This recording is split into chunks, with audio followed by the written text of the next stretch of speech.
Alright, magandang hapon ulit sa inyo. No, pag-usapan naman natin ngayon ito, latest survey po ito ha. Si Senator Amy Marcos. Nako ho, bumubulusok na po. Ito, pang siyam po siya rito sa survey mga tangire. Okay? So, ayun, 2025 senatorial election survey results for the month of January. So, this month ito. So nangunguna pa rin po ay si Daddy Diggs, followed by Erwin Tulfo, Tito Soto, Bongo, Isko Moreno, Manny Pacquiao. Huy, nako! Nako, patay tayo dyan. Kailan lang, nakakita ko ng video nag-birthday si Jinky. Tapos nanggising sila ng mga street dwellers. Tapos binigyan nila ng Jollibee. Oh. Nako, si Manny Pacquiao po, pumapang-anim na ngayon. Oh, and then si Bato de la Rosa, pampito. Nako. And then Pia Cayetano, umangat. And then Amy Marcos, bumubulusok. Kumanta na kayo, Maynila. Sa inyong bagong mayor. Dahil pagka umabot po ito rito ng pang-12 siya, so if you translate this into reality, malamang sa malamang po, naglalaro siya ng kasi magdadagdag ka ng 5 dyan plus 5 ka dyan So kung maging pang-12 siya, baka ang pinaka-worst niya maging pang 13 hanggang pang pang 18, pang 17 na maging pwesto ni Senator Amy Marcos. Isang malaki kong kahihiyan yan.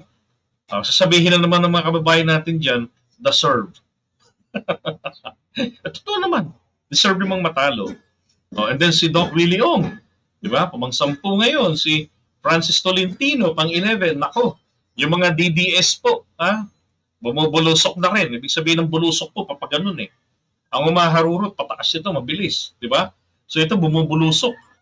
So hindi ho maganda yung trend nila ngayon. 1 taon, mahigit, bago dumating ang araw ng eleksyon. So they need to step up, they need to change ways or campaign strategy. Yan mga bagay na naman na dapat tignan nilang maigi.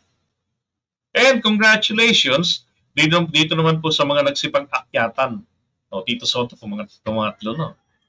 Isa lang ang umaakit na nanatili sa taas ng mga DDS, si Senator Bongo. Bato de la Rosa, pampito. Naku, yari. Kung malalaglag si Tolentino, mas pipiliin ko pa yan kaysa kay Bongo Tapos between Bongo and Doc Willie Ong, I will go for Doc Willie Ong. Kasi ito hinahon, di ba? Makikita niyo yung sipag.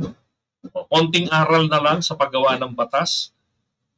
Naging doktor na nga, yung basic pa ba naman ng how a bill becomes a law, hindi pa ba naman niya maintindihan yan? Because from there, di ba, he can go far. Magkakaroon naman ng mga staff yan. So, mai-orient naman yan. Mai-explain ng maigi sa kanya yung gusto niyang panukala. Nang sa ganun, sa papel at mai-submit ng maayos sa plenaryo o di ba diyan sa Kongreso. Isko Moreno, ba pang-5. Pero dito kayo magulat. Kay Manny Pacquiao, bakit ngayon naging pang-6? See?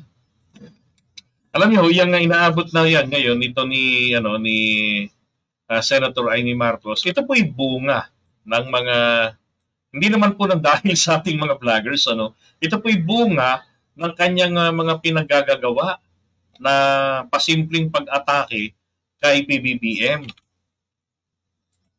Na porke kapatid. Tapos isa pa kontra dito, lahat kontra dito, di ba? Tapos kapatid pa ng presidente. Siya ang opposition ng administrasyon ng kanyang kapatid. Ano ba itong Marcos family? Is it a divided house?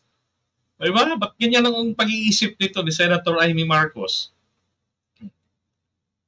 Mas Duterte pa siya. Ay, nako.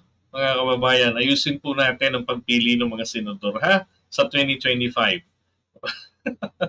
Hindi yung porket sabi nga po ni Robin Padilla huwag bumoto ng dahil lamang po sa sikat.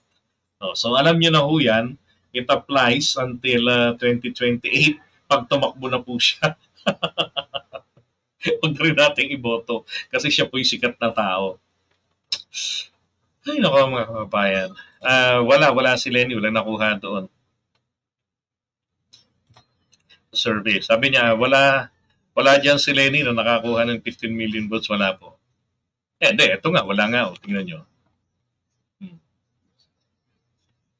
Top 12 lang yan.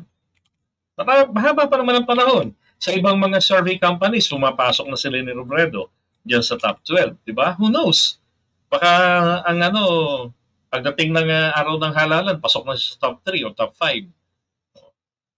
Wag lang siyang wag lang siyang ing na naman, 'di ba?